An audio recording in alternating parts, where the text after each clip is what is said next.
mother of Happy Kids Kitchen, and I'm an expert in getting kids into the kitchen. So this is one of my favorite snacks to make with kids. I like to call them green toad toasts. They're like an avocado toast, but so much more fun. I like to set out a few different fruits and vegetables for the kids to kind of decorate their avocado toast with.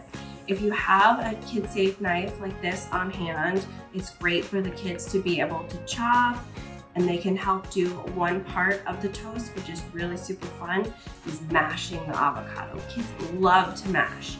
So either get your adorable Lalo bowls out and have them put the chopped avocado in here and have them kind of play with it and squish it up, or use a fork or a potato masher.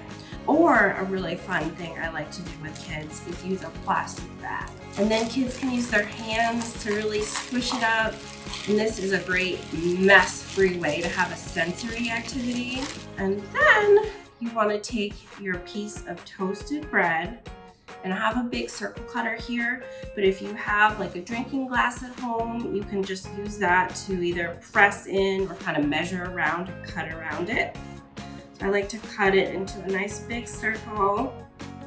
So this is what the setup looks like, and they can share a bowl of avocado, and then encourage the kids to put a couple spoonfuls onto their toast, and then just spread with the back of their spoons. Spread that avocado out and have them put the eyeballs on. Maybe they want to put cute cucumber eyeballs on and make a smiley face with some blueberries. Ask them questions as they decorate their toast.